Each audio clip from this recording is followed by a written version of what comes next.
Hello, my name is Angelique, and I am an instructor at Edcor. Today I'm going to walk you through the information you will need to be prepared for your upcoming BLS class. The procedures per your company or your facility may change some of the steps, but the basic techniques still apply. In this video, we are going to review high-quality CPR technique, AED use, and special circumstances. It is important to be able to first recognize the signs of someone who needs CPR. A person who needs CPR has no response, has no pulse, and is not breathing. If a person meets these criteria, they need CPR. High-quality CPR is composed of two basic actions: compressions, ventilation, and airway. To do proper compressions on an adult, a rescuer must place his hands on the lower half of the breastbone, compress at a rate of 100 to 120 beats per minute, compress in groups of 30 compressions, and compress 2 to 2.4 inches with full recoil. This is Brenda and Jonathan, and they will be showing you the steps. Now Jonathan is going to show us the high-quality compressions. Although you cannot hear him, he is counting out loud. This is very important to work as a team. Also, his arms are locked and he is allowing full recoil. He is going 2 to 2 1/4 in his depth of compressions.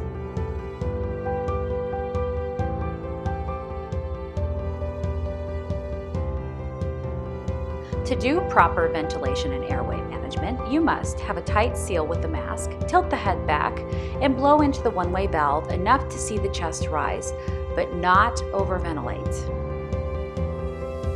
Make sure you always use a barrier device to ensure that you and the victim remain safe. Ventilation and airway. Brenda is showing us now how to do this properly. As you see, she's got a tight seal on there.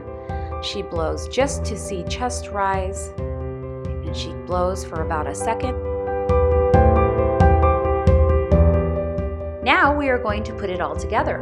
Make sure to take fewer than 10 seconds to do breaths. Putting it all together, Jonathan is going to do compressions. As you see, he's doing complete chest recoil, and even though we can't hear him, he is counting out loud. This helps with working as a group. Also, remember your CCF, also known as chest compression fraction. Be sure you are on the chest for at least 60% of the time. There will be more information on CCF at the end of the video. When 2 or more rescuers are present for a rescue attempt, one rescuer can perform compressions while the other delivers breaths via a bag mask device. As you see, Brenda is using the EC clamp to get the bag sealed. AED use. First and foremost, always turn on the AED and follow the prompts.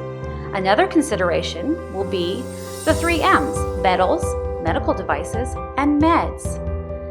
Put your pads 1 to 2 inches away from any of these things. One more consideration would be the placement of the pads on someone who is pregnant or may be pregnant. 1 pad on the center of the chest and 1 pad on the center of the back, sandwiching the heart. This will ensure you will not endanger the child. CPR on a child has a few changes, but let's first define what defines a child. A child is 1 year of age to 8 years of old and doesn't show signs of puberty. Signs of puberty would be breast development or hair under the arms, on the legs, or facial. Another change would be with 1 rescuer, you do 30 compressions to 2, and 2 rescuers, you switch 15 compressions to 2. Also, on a child, you are welcome to use 1 hand if they are smaller, like Jonathan is demonstrating. If you are unable to make your depth of 2 inches with 1 hand, switch to 2 hands. This is perfectly acceptable. For infant CPR, some of the same child modifications apply. For infant CPR, rescuer must start compressions even if the infant has a pulse, but the pulse is under 60 beats per minute. Compress 1/3 of the depth of the chest. Do 15 to 2 on your compressions to breaths when 2 or more rescuers are involved, and use the 2-thumb encircling hand technique. Notice Jonathan here doing the 2-finger compression technique for a 1 rescuer. That count would be 30 compressions to 2 breaths. Be sure you do complete chest recoil. Infant compressions for 2 rescuers. You will put 2 thumbs just below the nipple line and compress 1.5 inches, 15 compressions to 2 breaths. Sometimes, certain circumstances can affect how a rescuer delivers CPR, such as an advanced airway. If a person is in cardiac arrest and has an advanced airway in place, 1 rescuer will do constant high-quality compressions while another rescuer gives 1 breath every 6 seconds.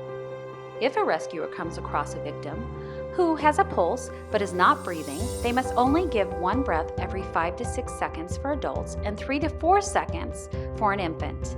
Another life-threatening circumstance is choking. If a victim is choking, a rescuer must get the victim's permission to help. If the victim agrees, the rescuer must wrap arms around the victim and place 1 fist above the navel, covered by the other hand. Perform abdominal thrusts in and up into the victim. Think of an ice cream scooping motion. Immediately start CPR if the victim goes unconscious, and check the mouth for an obstruction before each set of breaths.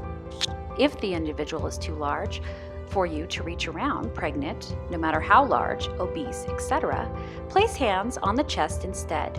All other points remain the same for relief of a victim of a foreign body obstruction. Thank you for watching. As you see on the screen, here's a summary of the BLS content. You can print it off on the link in the description below. As promised, here's more information on CCF. Again, you can print this off below. Give us a follow on Facebook at Edcor LLC, or give us a follow on Twitter at Edcor. And if you liked this video or found it helpful, give us a like and subscribe to us for future resources. As always, thank you for using Edcor.